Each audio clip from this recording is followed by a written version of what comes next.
आपको सिखाने वाला हूँ कि आप अपनी आवाज़ को कैसे इम्प्रूव कर सकते हैं। अब काफ़ी लोगों ने मेरी आवाज़ की तारीफ़ तो की है, जिसके लिए थैंक यू।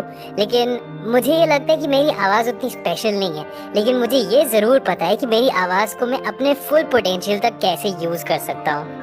अब ये बात तो पक्की है कि इस वीडियो को देखने के बाद एक दिन में आपकी आवाज़ अमिताभ बच्चन या शाहरुख खान जैसी नहीं हो पाएगी। लेकिन अगर आप काफ़ी प्रैक्टिस करें तो आप अपनी आवाज़ को अपने फुल पोटेंशियल तक यूज़ कर पाएंगे। अब ये वीडियो सिर्फ लड़कों के लिए नहीं कि अपनी आवाज़ और भारी कैसे दिखा सकते हैं, लड़कियां भी इन टेक्निक्स को यूज़ कर सकती हैं कि वो अपनी बेस्ट साउंडिंग आवाज़ अपने गले से निकाल सकें। अब मैं आपको पहले से ही बता देना चाहता हूँ, इस वीडियो में आपको हंसी ज़रूर आएगी क्योंकि मैं आपको काफ़ी अजीब अजीब आवाज़ें निकाल के चीज़ें एक्सप्लेन करूँगा। तो हंस भी लीजिएगा, लेकिन ये टेक्निक ज़रूर याद रखिएगा। तो चलिए मैं पहले आपको बताता हूँ कि आपकी आवाज़ आती कहाँ से है। आपके गले के अंदर वोकल कॉर्ड्स होते हैं और इन लोगों की लंबाई और चौड़ाई फिक्स्ड होती है और वो फिक्स हो जाती है जैसे ही आप एक अडल्ट बन जाते हैं। ये वोकल कॉर्ड्स आपके जितने मोटे होंगे उतनी भारी आपकी आवाज़ निकलेगी। तो आप अपने वोकल कॉर्ड्स को स्ट्रिंग्स की तरह इमेजिन कर सकते हैं। अगर आप किसी स्ट्रिंग को बहुत ज़्यादा खींच देंगे और तब आप उसको हिलाएंगे तो बहुत हाई साउंड निकलेगा, और अगर आप उसको नहीं खींचेंगे और आप उसको ऐसे ही प्लग करेंगे तो लो साउंड निकलेगा। और यही चीज आपके वोकल कॉर्ड्स के साथ हो सकती है। तो इसीलिए हमारा एम ये रहेगा कि आपके वोकल कॉर्ड्स हमेशा रिलैक्स्ड रहें, ताकि आपकी आवाज जितनी भारी और जितनी रिच और डीप निकल सके उतना अच्छा रहेगा। तो बेसिकली आपका गला आपके लिए एक इक्विपमेंट की तरह है, और जितना आप सीख पाएंगे कि इस इक्विपमेंट को कैसे यूज करना चाहिए उतनी आपकी अच्छी आवाज होती चली जाएगी। और एक और चीज मैंने नोटिस की कि ज्यादातर लोग अपनी नाक से बोलते हैं, इसलिए उनकी आवाज बहुत हाई साउंड करती है। मैं आपको एक एग्जांपल दे रहा हूँ। अभी मैं अपनी नाक से बोल रहा हूँ, अब मैं अपनी पूरी बॉडी को यूज करके बोल रहा हूँ।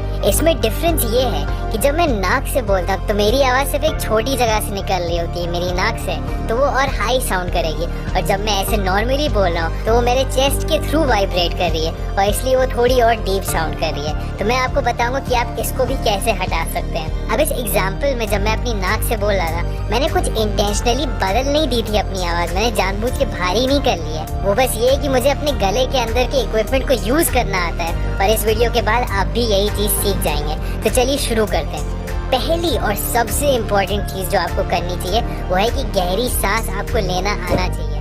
अब मुझे लग रहा होगा आप सोच रहे होंगे यार गहरी सांस लेना तो मुझे आता है, लेकिन अभी ट्राई करिए। एक गहरी सांस लीजिए। क्या आपके शोल्डर्स ऊपर हुए?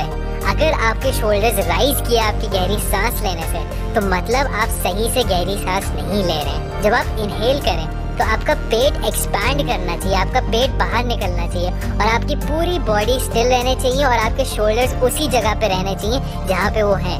इससे क्या होता है कि आपका डायफ्राम नीचे पुश होता है और आपकी लंग्स पूरी कैपेसिटी के साथ अपने आप को हवा से भर लेती हैं, और तभी आपकी आवाज़ की क्वालिटी बहुत ज़्यादा इम्प्रूव हो जाएगी। जितनी हवा होगी आपके अंदर उतनी देर तक आप आवाज़ निकाल पाएंगे और उतनी अच्छी क्वालिटी की आवाज़ आप निकाल पाएंगे।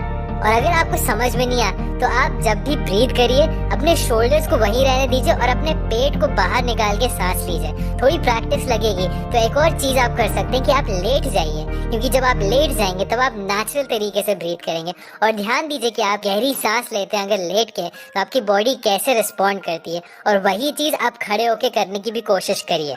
जब आपकी लंग्स में पूरी हवा भर जाएगी तो आप बोलते बोलते एकदम से सफोकेट नहीं हो जाएंगे और आप ढंग से बोल पाएंगे।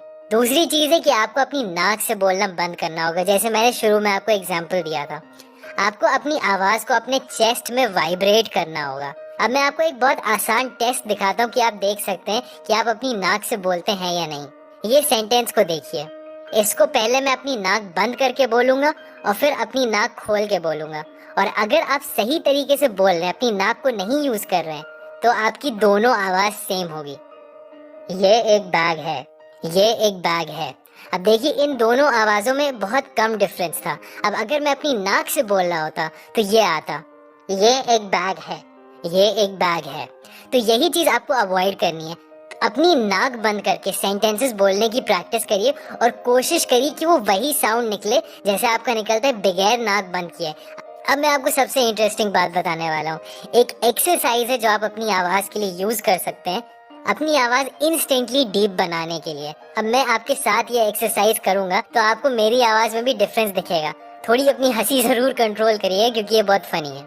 तो देखिए, पहले आप अपने गले को जितना स्ट्रेच कर सकते हैं करिए, मतलब अपनी गर्दन को जितना पीछे कर सकते हैं उतना आप टिल्ट करिए।